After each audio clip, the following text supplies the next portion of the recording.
Sumainyo ang kapayapaan ng Diyos. Muli sa awa tulong ng Diyos ay may panibago na naman tayong episode ng ating palatuntunan at programa na pilit binabagsak at sinisiraan ngunit bumabangon sa awa tulong ng Diyos ang dating landas. Muli, ano bang purpose ng dating landas? Ito ba'y para manira ng kapwa-tao, mamersonal? Hindi.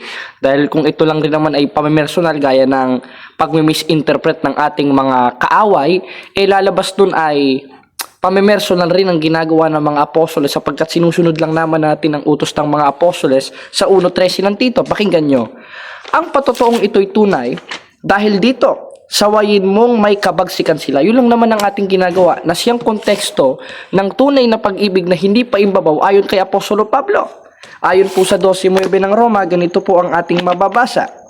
Ang pag-ibig ay walang maging pagpapaimbabaw, kapuotan ninyong masama. Therefore, yung konteksto ng pag-ibig na hindi pa imbabaw, yung kapuotan ng masama. Sa papaanong paraan? Kung pupunahin mo siya na may kabagsikan. Ngayon, ang tampok natin sa bidyong ito, mga kapatid, ay isang call dialogue sa pagitan ng isang pastor na nalimutan ko ang pangalan.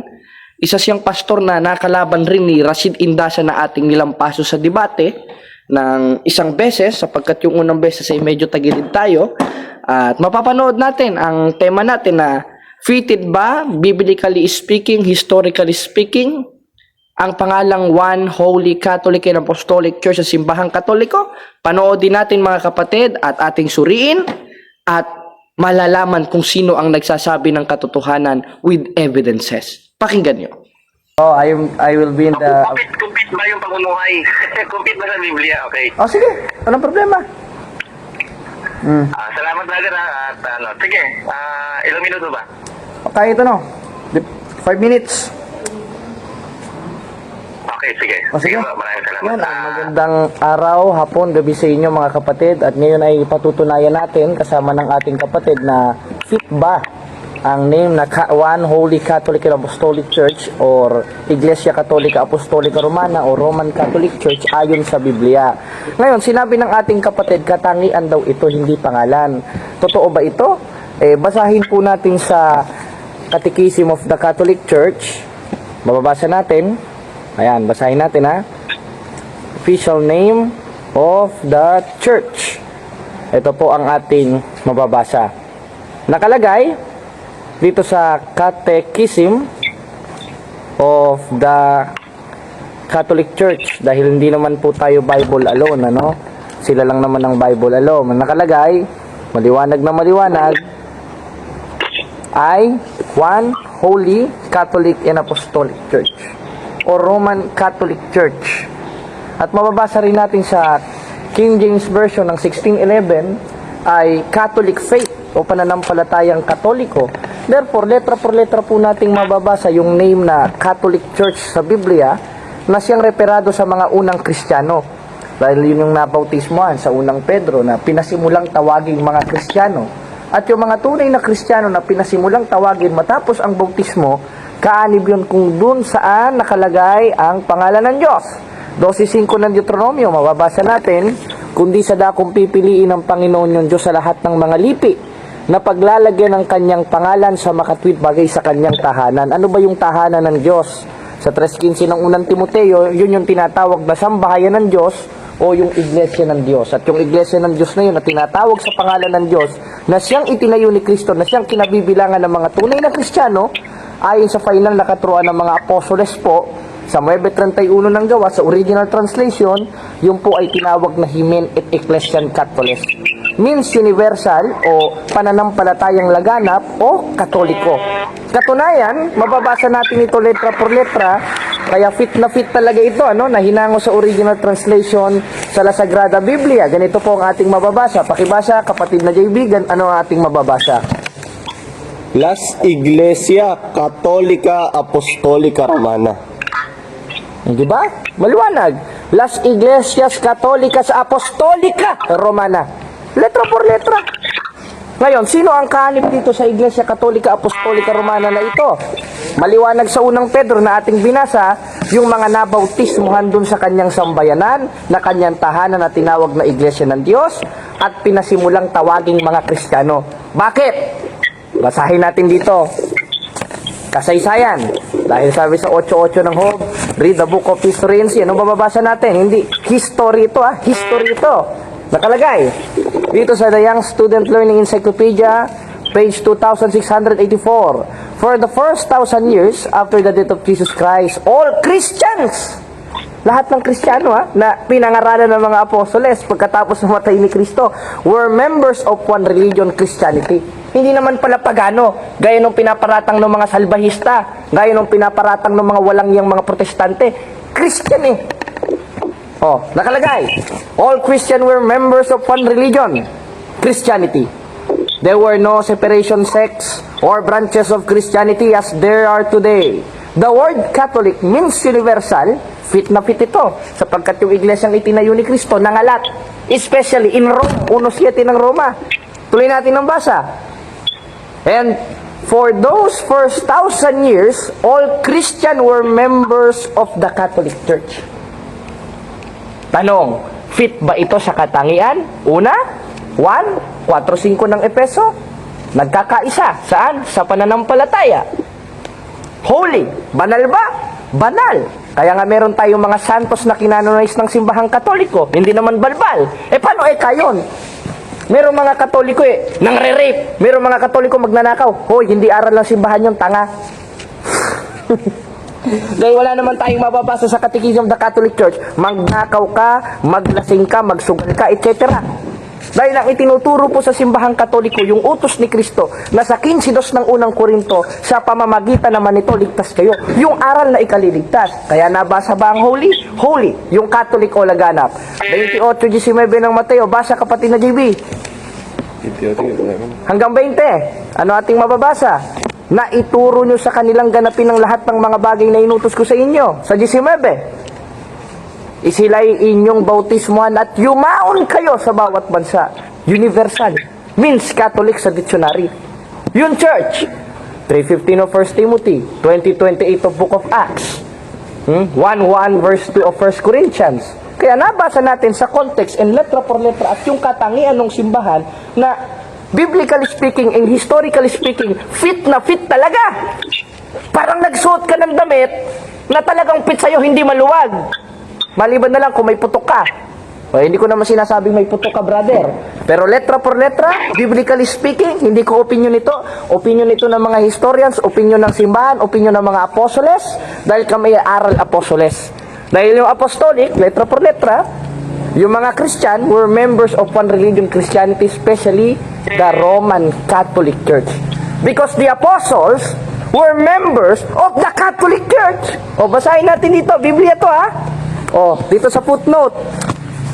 Tingnan mo, nakalagay dito.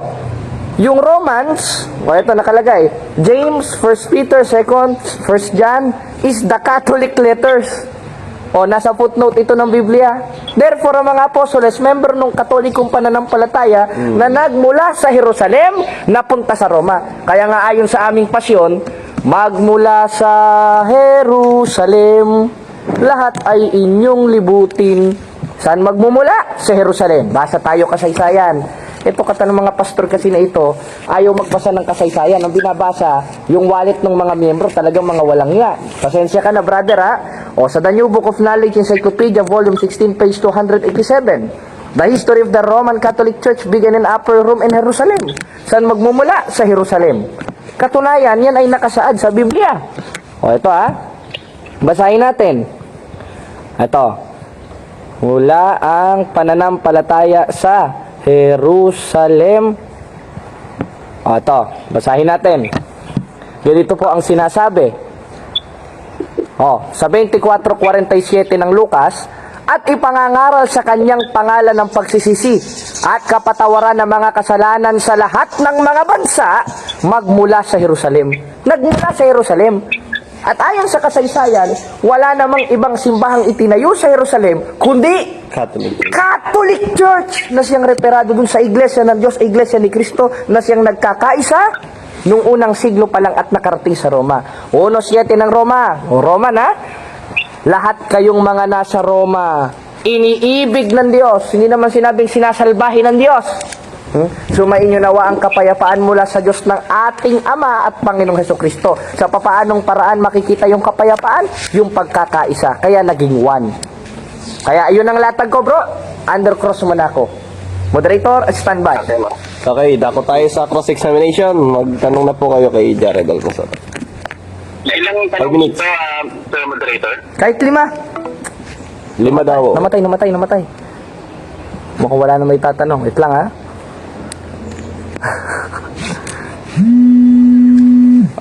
Bro. Ilang po ang allowed, Mr. Moderator? Kahit 5. Sampu. 5 o 10. 10. Sige, maraming salamat. Maraming salamat. Mas follow up. Ako tanong, kapatid Jared. O sige, unang tanong. Ang unang tanong.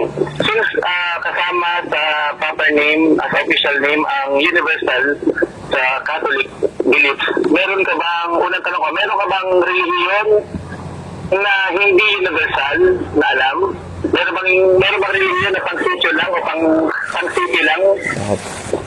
Also, kapatid, lahat, kung sa Biblia ang pagbabatayan natin dahil sila, biblically speaking, founded lang sa isa-isang lugar ni hindi man nga lang sila nangalat. Kaya kung tinatawag man silang Catholic, hindi pa rin sila yung Catholic na tinatawag sa Biblia. Because the word Catholic, according dito sa Growler Encyclopedia, Volume 5, page 106, hindi ko opinion ito Catholic Church, General Catholicos, universal general term, generally applied to the divine society founded by Jesus Christ. Therefore, yung word na Catholic, applicable lang, kasi ngayon, marami ngayong nagpapanggap na Catholic, self-proclaim. Pero ito, hindi self-proclaim ito. Historians mismo mga nagsabi nito na hindi Katoliko. Na yung word Catholic, generally applied to the divine society founded by Jesus Christ. Ano ba yon? Basa na naman tayo.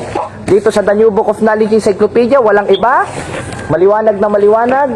Sa volume 16, page 287, the Roman Catholic Church began in Upper Room in Jerusalem, founded by Jesus Christ. Kaya yung word na Katolikos, applicable lang yon sa itinayong iglesia ni Kristo, na walang iba kundi ang simbahang Katoliko ayon sa kasaysayan. Kaya kung may makita naman tayong mga iglesia na laganap, hindi pa rin sila konsideradong Catholic sapagkat iisa lang applicable yon. Ayon sa ebidensyang hawak ko na hindi naman ako nagsulat at pati ang simbahan. Sinulat ng matatalinong historyano na matalino pa maaari sa'yo. Next question, bro. Okay, moderator's time.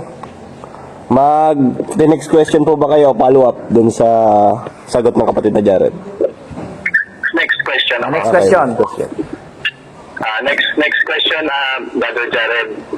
Since kasama rin sa inyong official name ang salitang apostolic, ang apostolic ba ay it is a proper name or it is a character? Walang problema dyan, bro. Pwedeng proper name? Huwag na lang character na lang.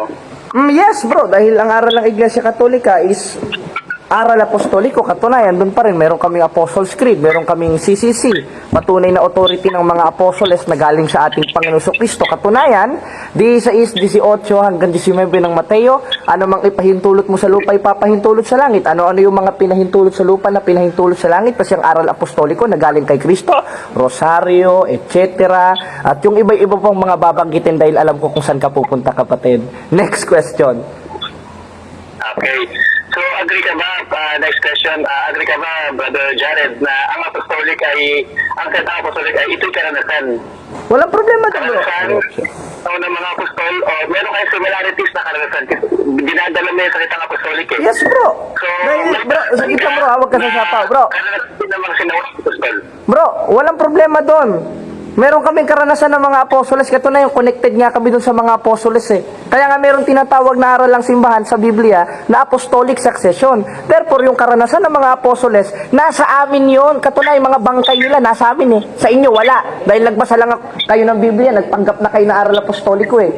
Kaya, maliwanag na maliwanag, kahit basahin mong karanasan ng mga apostoles, pasok pa rin yan sa simbahang Katoliko, hindi sa inyo. Dahil hindi nga kayo kilala ng mga apostol eh. Nagbasa lang kayo ng Biblia, kilala na kayo ng mga apostol. Sinong apostol kumausap sa inyo? At sinong apostol ang konektado sa inyo? Sagot! Pero hindi, but you are not under cross-examination. Sunod na tanong, kapatid. Sige. Okay, next question. Next question. Sabi mo, meron kayong karanasan ng mga apostol. Tanong ko lang kayo, binanggit mo yung upper room kanina, which is the general outpouring of the Holy Ghost. yung sabi mo kapanganakan ng unang iglesia ay nangyari yan sa Gawa 2:4. Wala akong binasa nun. Objection, moderator. Okay. Objection, moderator. Wala akong sinabing 2.4 ng gawa. Ang binasa ko, 3.15 ng unang Timoteo, 20-28 ng gawa, 1-1 hanggang 2 ng unang Korinto. Bro, huwag kang magpapasok sa bibig ko nang hindi ko naman sinabi. Lalabas niyan, chismosa ka. Kaya, magtanong ka ng sinabi ko because I am under cross-examination. Okay, bro. Kaya nga under cross, i-cross mo yung sinabi ko. Hindi naman yung nasa isip mo eh. Eh di sana, kinausap mo na lang yung sarili mo sa salamin. Ano ba naman? Okay, moderator's time. Next question. Magtanong kayo dun sa sinabi ng kapatid na Jared. So, Next question. pa-repair na lang ng question, bro. Yung sa sinabi niya. Next question. Doon tayo sa salitang apostolic, no? Kaya ka ba ang mga sinaunang mga apostol ang kanilang karanasan?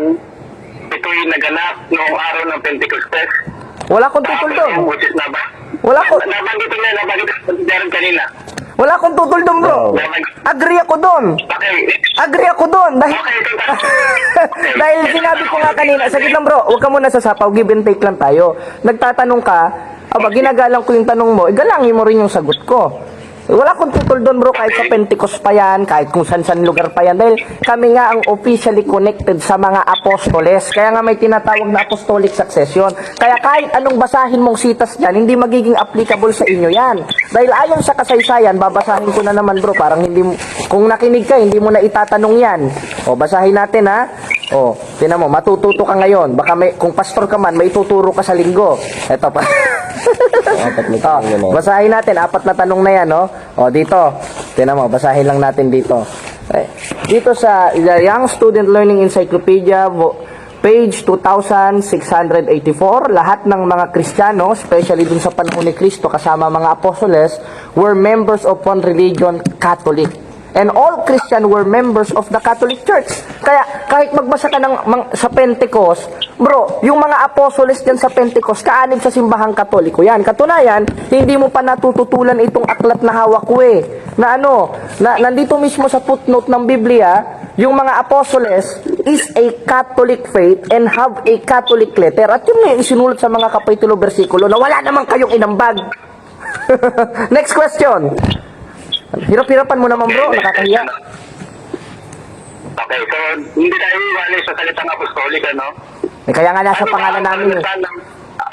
Wait lang. Medyo ang tatanong po ako. Sige, patapusin muna natin si bro. Si bro Apostolic. Huwag mo na siyang... Basta mo na rin. Sige, bro. Sa salitang apostolic, bro. Sige, Ang bro. mga sinaunang mga alagad, talking about the original apostles, ito ay nakaranas ng kapuspusan ng banal na espiritu with the initial evidence of speaking in tongues. Ang tanong ko, Mother Jared, ito ba ay personal mong naranasan bilang apostolic? Yes! Katunayan, kaya ko mag-speaking of tongue ngayon eh. O, 2.46 ng gawa, el severando unanemes todos los días no templo.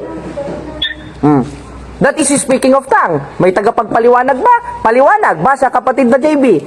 2.46 ng gawa. O, ito ating mababasa. Kaya personal, ngayon pinapakita ko sa'yo. Hindi naman yung speaking of tongue na shalalala, shalala in the morning. Hindi speaking of tongue yung kabaluhuraan yon. O, basa, 2.46 ng gawa. Ay, naku, alam ko na kung saan ka pupunta, iho. Ito. At araw-araw silang nagsisipanatiling matibay at nagkakaisa sa templo. Ano sa Portuges? O, nakapikit pa ako. O, el seferando unanemes todos los días no templo. Speaking of tongue yun. Dahil ang akala nyo speaking of tongue, bro, yun yung hasalalalala. Hindi speaking of tongue yun, speaking of demon yun. Mga ayoko na sabing taranta, no? Tapos merong do. Kasi alam ko na kung saan ka pupunta, kapatid. Naranasan naming lahat yan. Marunong kami mag-English, marunong kami mag-Japanese. O gusto mo i-translate ko pa dito sa Google na hawak ko, that will be considered as speaking of tongue. Dahil yung Pentecost, yung speaking of tongue doon, hindi yun yung hindi maintindihan. Yun yung iba-ibang wika na nai-interpret. Next question. Okay. Next question. Lahat ba ng speaking in tongues ay ipinapaliwanag, Brother Jared, ayon sa karanasan ng mga sinaunang mga alagad? O basahin natin. Basahin natin sa Biblia. Ito Ito. Basahin natin sa 14. Katunayan kayo, mga kayo, nilalabag niyo yung mga apostoles. Sasagot ako 14. O, tinan nyo. 16 ng unang Korinto.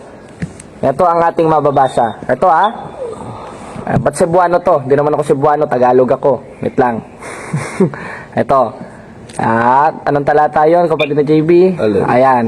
Ito. 26. Ano nga ito mga kapatid? Pagka kayo nang nagkakatipo, ng bawat isa sa inyo may isang awit, may isang aral, may pahayag, may wika, may isang pagpapaliwanag. Gawin ninyo ang lahat ng mga bagay sa ikatitibay. Kung nagsasalita ang sino man ng wika, maging dalawa o wag higit sa 3, at sunod-sunod at isa'y may magpapaliwanag. Therefore, yung mga apostoles, during congregation nila, yung wikang sinasabi nila, mayroong tagapagpaliwanag. Marunong ka pa ba sa mga apostol? Eh di sana ikaw na lang yung nasa superbook. Tuloy pa natin yung basa. Datapwat kung walang tagapagpaliwanag ay tumahimik siya. Kaya ikaw, tumahimik ka, pati mga pastor mo, patahimikin mo, daldal ng daldal sa simbahan nyo. Di naman naiintindihan. Bakit? At siya'y magsalita ng mag-isa at sa Diyos. Bakit? 29. At ang 2 o 3 sa mga propeta ay magsipagsalita ng iba't ibang nangasisiyasat. Therefore, yung mga sinasabi nilang speaking of tongue, nasisiyasat. Eh, sa iyo, hindi eh. Next question. Follow up pa, bro? Okay, next question. Next question. Hindi, next question na to. Ano na po, Mr. Andres, kung ilang tanong na po ito. O, pang-5 na yan. Last na yan. Sobra-sobra na nga eh. Pang ano, bro? Pang 7. 7 pa ba? O, sige. 7, tatlo na lang. Okay. Hindi ako iwalay doon sa tank kasi Bali, follow up question, bro. Follow-up question ko. Lahat ba ng nakatanggap na banal na espiritu na nagsalita ng iba't ibang wika sa Biblia during the apostles' time period? Lahat ba yun ay nagpaliwanag ng kanilang mga wika? O ito, basahin ulit natin bro. Hindi ko opinion to, opinion ng mga apostoles. Sasagot ako. O ano sabi ng mga apostol?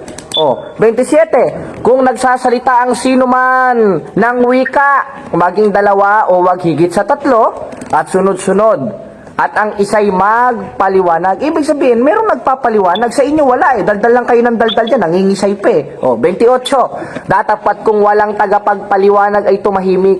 Biruin mo bro, napakalaking kalapastanganan yan. Na labagin nyo yung aral apostoliko kasi alam ko dyan ka pupunta, napapaghalata ang Pentecostal ka eh. No? Pentecostal ka, di ba? Ay, nako, wag ako bro. Papunta ka pa lang, pabalik na ako, nakapagkape pa dahil dati rin akong protestante. Alam ko kung saan ka tatakbo, iho. O kahit matanda ka sa akin, gagawin kitang iho. Bakit? 28. Datapat kung walang tagapagpaliwanag ay tumahimik. Eh kayo, hindi kayo tumatahimik eh. O ito. Eh kayo, hindi kayo tumatahimik eh. Ang ginagawa nyo, daldal pa rin kayo ng daldal. Hindi nyo na makontrol yung bungangan ninyo sa speaking of tongue nyo. Eh di sa demonyo yan, sa demonyo, sa demonyo. Sa demonyo talaga. Pati ikaw, sa demonyo ka na rin. Kaya, next question. Okay, last Last question na to. 2, 3. Last na yan. Last question, Mr. Jared. Okay. Bilang, kung talaga ang One Holy Apostolic Roman Catholic, One Holy Roman Apostolic Catholic Church, kung talaga ito sa Biblia, kumusta naman ang aral niya sa kabanalan, bro? Since ito ay ang holy nakalagay sa inyong pangalan na rin, ano naman ang pamumuhay sa kabanalan sa inyo? Aba, bro, napakabanal talaga, oo. Eh malamang, yung karakteristik ko yung punahin mo. Ba't hindi ba ito manifestasyon ng kabanalan? Si Kristo ba, hindi ba nagsabing sa demonyo? Sa 8:44 mo, superlative degree pa yung ginamit ni Kristo. Anak kayo ng demonyo. Eh kung kausap mo si Kristo, wala pala siyang kabanalan. Dahil sinabihan niyo yung mga kaaway niyang anak ng demonyo. Eh pasalamat ka, sinabi ko pa lang sa inyo sa demonyo. Bas malala yung anak ng demonyo dahil pamilya kayong demonyo. O, si Pablo, 1:13 ng Tito, pumuna na may kabagsikan. Karakteristik ba ng kabanalan yun? Eh kung karakteristik ng kabalbalan yun, ibig sabihin, yung mga unang Kristiyano pala, kasama mga apostoles, mga balbal, eh di pare-pares pala may impyerno mga apostol.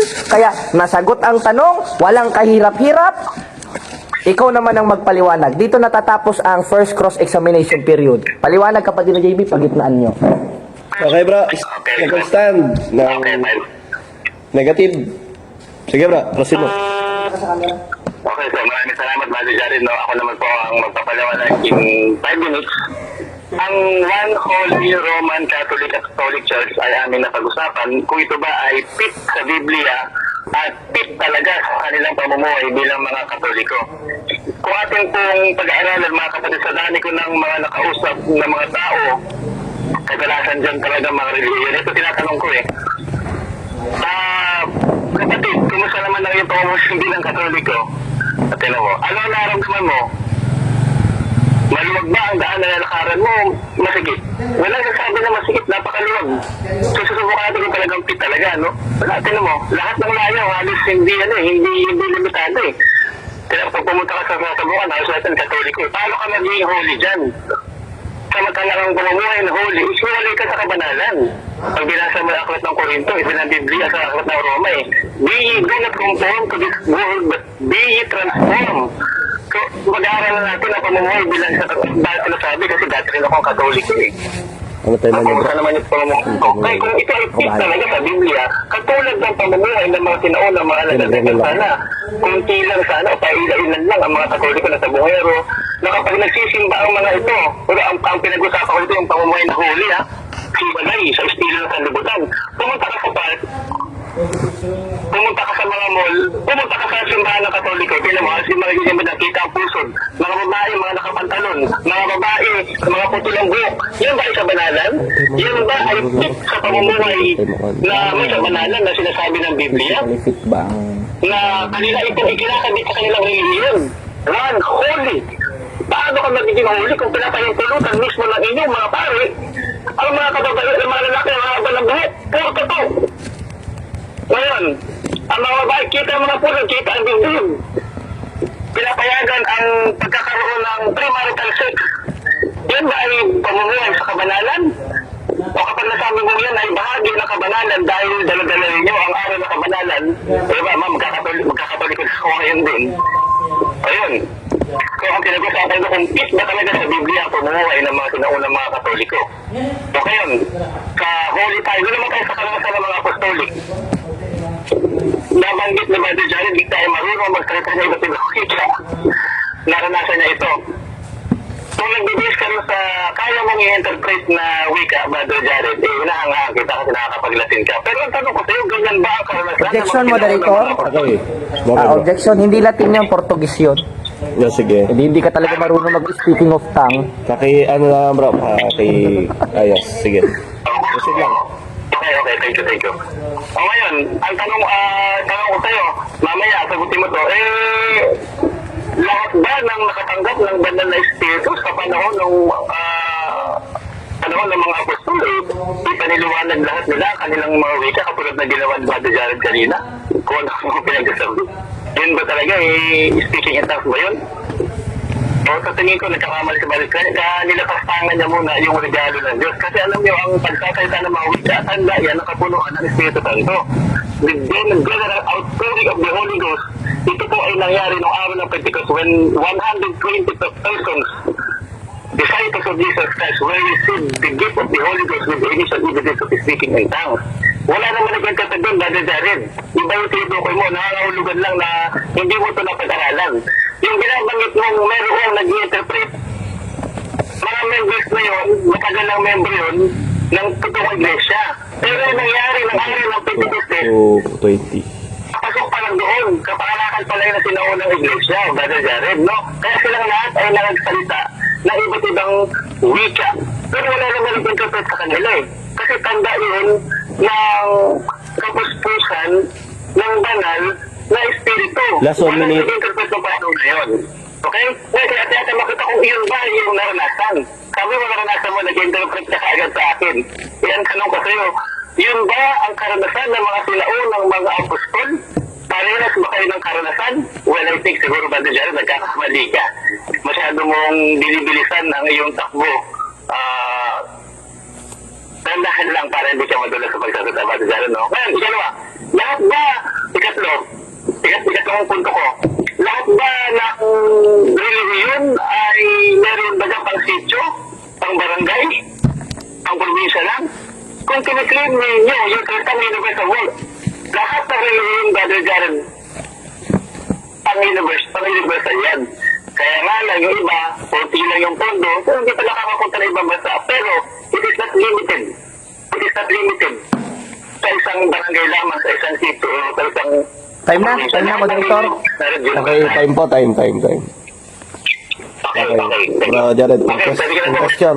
Okay, ngayon, binanggit mo kanina na hindi fit yung word na holy sa mga miyembro ng simbahang Katoliko sapagkat may ikli ang damit, nagpapatato. Tinatanggap po ba yun? Yes or no? Yes, very well. Yes or no, bro? Yes or no? Yes, sabi ko yes. Paliwanag, bro. 1 minute. Kasi tinan mo ha, sa Deuteronomy chapter 22 verse 5, kung ating babasahin ba na Jared, ito, sagot ko sa tanong mo. Tinan mo ha. Tagal naman, moderator. Inuubos yung oras. Oh. Okay, may 1 minute lang. Babasahin ko na ba na Jared, oh? Mag-objection kayo kung ano mo. Ito, ang babae ay huwag mananamit ng nangyuti sa lalaki. Nang lalaki ay magsusunod ng pananamit ng babae. Kapag sino mang gumagawa ng mga bagay na ito ay karumang dumal sa panangin mong Diyos, paano ka naging banal dati dahil kung karumang dumal ka sa panangin ng ating Panginoong Diyos? Okay. Ay maraming mga babae na kapagkanon. Okay. Okay. Okay. Time. Next question.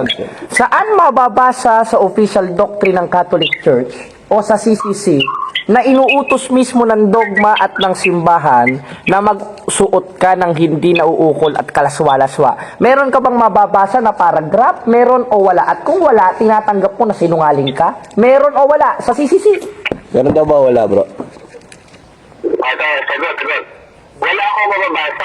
Ayun, Wala salamat. akong mababasa. Hindi ko binabasa yan. Okay. Ba't ka mababasa? Pero mo, kung may utos man o wala, 100% sure kung pamaya ka ng mga pare. Kasi bakit? Nakikita mo na nga eh. Tinan mo, next week makikita ka ng pare. Okay, next question. Nakikita ka naman. Next question. Hindi ka Okay, nakakain. next question. Next question. Ngayon, sinasabi mo na makakasalanan at hindi nagbago ang simbahang Katoliko o yung mga miyembro nito. Tinitindigan mo ba yung hanggang mamatay ka? Yes or no? Yes.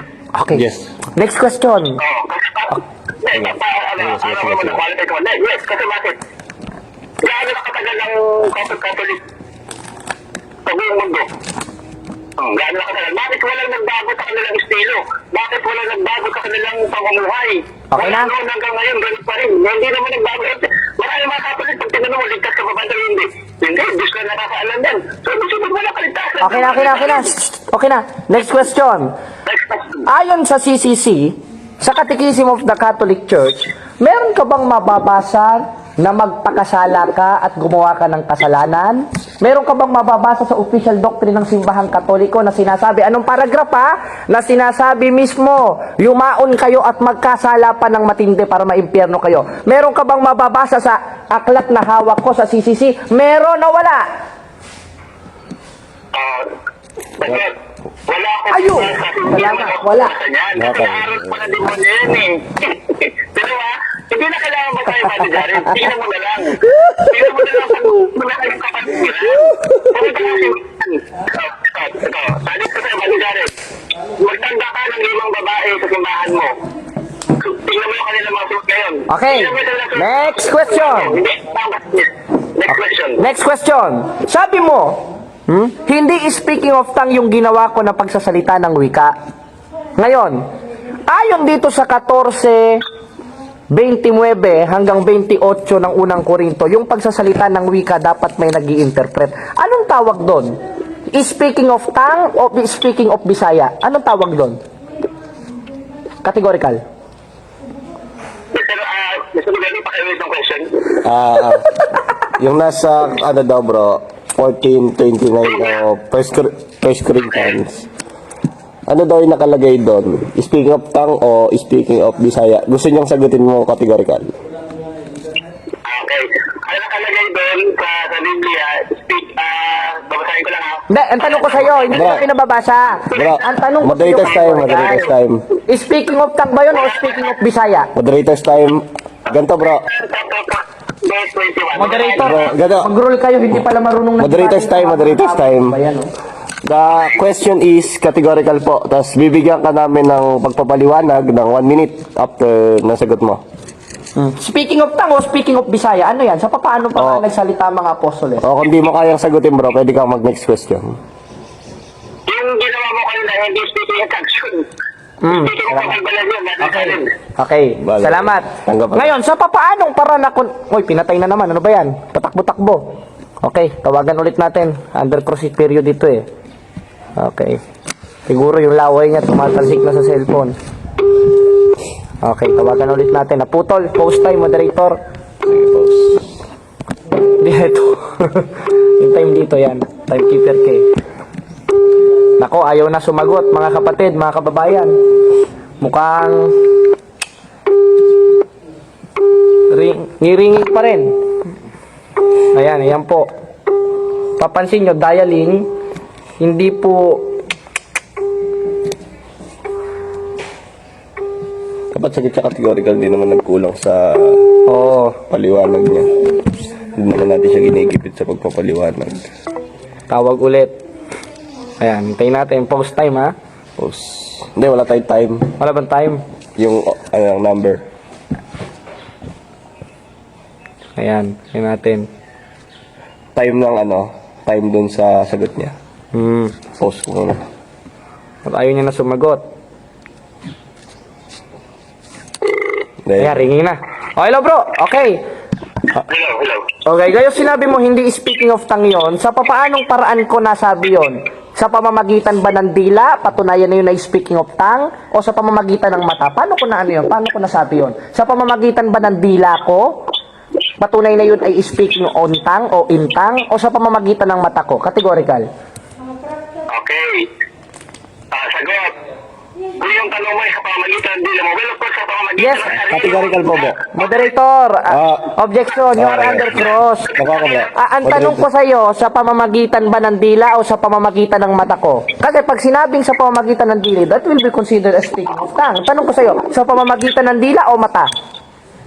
Sagot, Mr. Moderator. Sa pamamagitan ng dila. Ayun! Hindi sa Salamat! pamamagitan ng Okay, paliwanag. Paliwanag. Sa pamamagitan ng salita salita, pero hindi yung wala sa Espiritu Santo. Kasi bakit? Wala na Salamat. gumawa ng ganyan sa Biblia eh. Walang gumawa sa mga apostolik niyan. Pag may nabasa kami gumawa niyan sa mga apostolik, panalo ka na, Brother Jared. Magkakatolik na ako ngayon. Okay.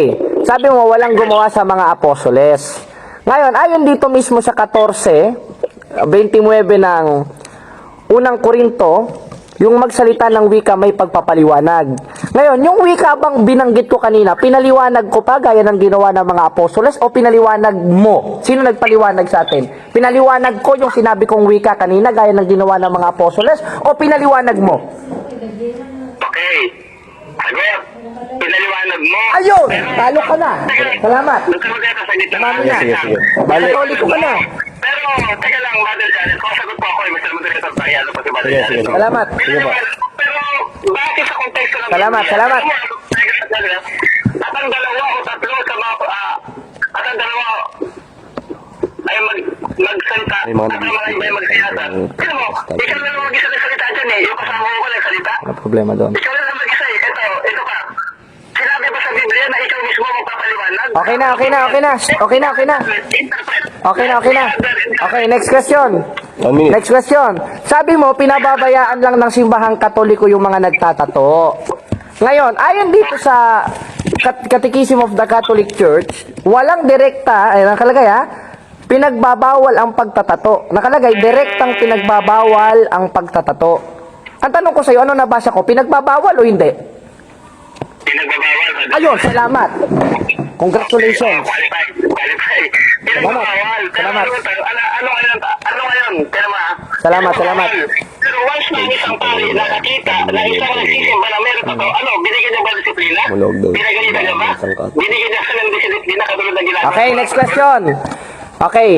Ngayon, dati nung ako'y Dati nung ako'y MCGI pa, nagsisigarilyo ako, umiinom ako, naglalasing ako. Ngayong nasa Katoliko ko, tinigilan ko. Tanong, may nagbago ba sa akin? Yes or no? Okay. Patungkol doon sa pag-iisip. Yes or no? Yes or no, bro? Okay, ito ang sagot ko. Yes or may nagbago. Ayun, salamat. Eh di nakakapagpabago pala simbahang Katoliko. Paliwanag, bro. Paliwanag ka, bro. Okay, so sagot mo na ako. Okay, tanong ha. Sabi mo, dati ka umiinom, dati ka nanigalyo. Ngayon kapalik ka na, itinigil mo na. May nagbago ba? Of course, may nagbago. Ayun, salamat. Tanong, Ginobol niya pa, no? Tatagal mo nun, nung tinigil mo. Okay na? Marami na pati, hindi naman naninigil yung iba. Yung mga batas, hindi naman naninigil. Hindi parehas lang kayo. Okay na ba? Kung sila kinakalaban. Okay na? Okay na po. Okay na. Ngayon, dito ulit. Sabi, nagbinasa niya yung talata kanina, no? Na maluwag ang makipot ang daan, papunta sa langit Mas at maluwag maluwag. daw sa ano. Ano, parang inihambing mo sa Catholic Church yun. Tinatanggap mo ba, yes or no? Yes. Salamat. Next. Kasi talaga namang hindi mo na kailangan basahin pa. Pagmasdan mo na lang yung mga mata, Brother Jared. Tingnan nyo ha. Tingnan nyo. Sige bro. Gaano karami ang nagsisimba ngayon sa simbahan ng Katoliko? Okay na, next question. Okay na, okay na. 1 minute. 1 minute bro. Okay, 1 minute. Sige, pagbigyan. Oh. Tingnan mo. Paano sila lumalakad ngayon? Araw-araw halos nagsisimba, linggo nagsisimba. Pero may nagbago ba? Napakalit. Pwede din sa bahay. Tingnan mo, ganoon pa rin. Hililang pa rin ang anak. Ito, nakawag ko. Last year lang. Personal based on my personal experience. Yung nagpapasan mismo ng cross. Kapag ano si Mara Santa, tinanong ko. Oh, kumusta naman dyan? Pero mamaya sabi niya, ito, ang hirap. Pero mamaya, ilungan na naman to. Okay na, okay na. Okay, next question. Ngayon, ayon dito sa article na nabasa ko, ang Catholic Church ay malinaw na may mga mahigpit na aral at doktrina na ipinatutupad sa simbahan. Ngayon, sabi mo maluwag. Ngayon, ano nabasa ko? Mahigpit o maluwag? Mahigpit. Ay, Salamat, mahigpit. Okay. Okay. Okay, salamat, mahigpit. Salamat. Sabi mo mahigpit. Salamat. Na nagpapatupad. Yan tanong. Meron bang tumutupad? Meron bang tumutupad sa mahigpit na pinapatupad? Bakit hanggang Ako, siya, sila. Pa rin. Okay. Napakaluwag pa rin. Okay, next question. Bro, moderators time wala. Moderators time, Moderators time. Bro, wala sa tema natin yung mga tao ng ano, no? Oh. Nasa mga sumusunod, nasa aral ng Catholic. Doon yung pagbatayan natin. Okay na? Mahigpit niya eh. Kasi apostolic it is experience. Karanasan. Kaya gagawin niya sa apostolic eh. Hindi pwede aral lang. Aral plus karanasan. Okay na? Okay, next question po. Okay, last question. Okay, last question. Sabi mo walang nabago. Ito ang si kapatid na JB, dati kang naninigarilyo? Dati kang nagiinom? Dating nasa mali kang pananampalataya? Mali. Nasa mali. Ngayon, nung nasa Katolika, tinigil mo ba? Ngayon, tinigil niya. Miyembro siya ng simbahang Katoliko. May nabago ba sa kanya? Meron o wala? Okay, ang tanong, ang sagot. Meron wala kategorikal. Ayun, salamat. Eh, di mali pala yung sinasabi mo. Oh, mali pala sinasabi mo. Okay. Please 1 minute. Please 1 minute. Please 1 minute. Kung dati siya naninigarilyo, at dati siya umiinom, noon, ngayon nasa Katoliko na siya, hindi na siya umiinom. Pero kumusta naman yung iba kasalanan mo na ginagawa at patuloy pa rin ginagawa ngayon? Hindi ka lang babase sa ilang pirasong kasalanan. Oh, objection, moderator. Hinahatulan ka, moderator. Hinahatulan ka. Pati ba naman, moderator, hinahatulan. Makasalanan daw. Grabe. Parang dinistino ka na sa impyerno, moderator. Okay bro. Ngayon at ating napanood ang video, kung masusuri ninyo talagang na may personal siya, ngayong naputol ang ating cross-examination period at hindi na rin tayo nakapag-rebut sa kadahilanan na nalobat ang ating ginamit na camera, pero nagpatuloy pa rin po ang call at kami itinigil niya na ang aming pag-uusap. At bukod sa itinigil niya ay hindi niya talaga natindigan. Ngayon ire-rebut natin yung mga sinabi niya patungkol dun sa speaking of tongue. Malinaw na inamin niya na ang ginawa natin ay pagsasalita ng wika gamit ang dila. Therefore, that will be considered as speaking of tongue. Na ating mababasa dun sa unang Korinto 14:16, 29 na hindi niya natutulan. Na kung ang isang tao ay magsalita ng wika, maging 2 o 3, at sunod-sunod ay may pagpapaliwanag. Therefore, yung pagsasalita ng wika dapat merong tagapagpaliwanag at interpreter. Pangalawa, hindi daw fitted yung pangalang holy sa Catholic Church sapagkat maraming sugarol, maraming mga palalo, at higit lang, hindi lang palalo. Napakadami pa niyang paratang sa simbahang Katoliko na pati sa pananamit. Kaya paano daw magiging holy yun? Una, bawat parokya po ay merong patakaran na magsuot po ng proper na pananamit lalo na pag nasa simbahan. Na ugaliin natin yung aral ng kabanalan na siyang itinuturo sa misa. Na hindi naman naintindihan ng mga protestante sapagkat siya mismong umami na hindi niya inaaral yung aral ng simbahang Katoliko. Therefore, talagang humahato lang siya at marunong pa siya sa Diyos. Dahil mababasa natin sa 5:13 ng unang Korinto, datapot sa mga nasa labas, Diyos ang humahatol. Biruin nyo, si pastor ang humatol. Eh di sumabit ngayon siya dahil nung tinanong ko siya, mayroon bang mababasa sa Catechism of the Catholic Church na inutos ng simbahang magpatato, magpalalo, magsugal? Mayroon bang mababasa? Anong paragraph? Wala siyang naisagot. Therefore, yung paratang na sa simbahang Katoliko is only exist on mind but not on reality. Paratang lang ng mga protestante. Dahil kung susuriin po natin ang doktrina ng simbahang Katoliko, napakahigpit pero may kalayaan. Kaya yung patutsada niya na, ba't kapag nakita ng pare hindi sinasaway, hoy, homilya pa lang ng pare, sinasaway na yon. Ang mga miyembro lang ang pasaway. Dahil binigyan ng kalayaan. At kung magpasaway sila, problema niya na yon, hindi na problema ng simbahan yon. Dahil sa mababasa natin sa 5:13 ng Galacia, pakinggan nyo, na yung mga tunay na Kristiyano ay binigyan ng kalayaan. Ano po ating mababasa? Basahin natin sa 5:13 ng Galacia. Sapagkat kayo mga kapatid, ay tinawag sa kalayaan.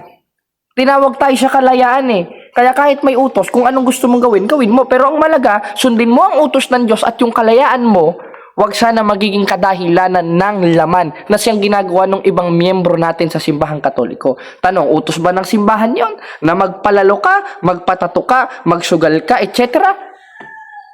Hindi aral ng simbahan. Ba't nila ginagawa? Dahil meron tayong kalayaan. Ang nangyayari, inuubuso lang yung kalayaan at hindi naman natin sila masisisi. Sapagkat sa 7:20 ng Ecclesiastes, ganito po ang ating mababasa. Pakinggan nyo. Tunay na walang matwid sa lupa na gumagawa ng mabuti at hindi nagkakasala. Therefore, kahit matwid ka, at ang matwid sa Biblia po sa 1:6 ng Lucas, yung sumusunod sa utos ng Diyos, may possibility ka pa rin magkasala dahil tao tayo Dahil pag sinabi mong hindi ka nagkakasala, sa demonyo ka. O basahin natin. 1:8 ng unang 1. Ganito po ang ating mababasa. Pakinggan nyo mga pastorotot Anong sabi? Sapagkat kung sinasabi natin tayo walang kasalanan, ay dinadaya natin ang ating sarili at ang katotohanan ay wala sa atin. Maliwanag na maliwanag pala. Wala pala sa atin ang katotohanan pag sinasabi natin tayo walang kasalanan. Kaya kahit makasalanan o makasalanan ang mga kaanib sa simbahang Katoliko, ay hindi problema yon sapagkat meron pong sakramento at merong Diyos na handang magpatawad kahit gaano pa kalaki ang kasalanan mo. Sa kanila wala Pagpalagay na natin, once save, always save sila. Wala pa rin. Dahil mas masasama sila dahil yung aral lang once save, always save, napakasama. Ngayon, na-debunk ba at natutulan niya ba yung ating mga sinabi at may naisagot ba siya sa ating mga tanong? Wala. Katunayan, yung mga sagot niya, yun ay tulong sa ating pagtitindig na yung One Holy Catholic and Apostolic Church, historically, biblically, and physically applied to the Catholic Church. At yan ang hindi niya natutulan. Kaya congratulations po, Pastor, sa inyong pagkatalo sa diskusyon. Di ba? Kaya kayo na bahalang umusga, mga kapatid. Nasa katinuan pa ba kausap ang mga ganitong klaseng pastor? Na ang ginagawa ay husgahan na lamang ang mga miyembro sa simbahang Katoliko at ipapatungkol na yan ay aral ng simbahang Katoliko? Wala na. Sapagkat puna sila ng puna, hindi nila tinitignan ang puwing sa kanilang mga mata. Kaya maliwanag, talo ang protestante, talo si pastor sa diskusyon o friendly dialogue na nangyari. Kayo na bahalang humusga. Kaya yun lang mga kapatid, na puto lang ating cross-examination period. Pero sa awat tulong ng Diyos ay natapos naman natin ito without camera. Dahil hindi naman kasi natin pwedeng pagsabayin itong kamerang gamit ko na siyang ginamit ko sa call at yung call dahil hindi naman pwedeng mag-screen record. Pero alam niya sa sarili niya, talo siya sa diskusyon, babalik yata siya sa simbahang Katoliko. Malaman natin dahil nabasa natin yung challenge niya na pag nabasa niyang mayroong mga apostoles nagsalita ng wika, tapos may paliwanag, aanib siya sa simbahang Katoliko. Muli ako po si Jared Almasora mga kapatid at host ng ang programa na ito na ang Dating Landas. Nagpapaalam sa inyo sapagkat wala na tayo maraming oras. Mabuhay ang simbahang Katoliko.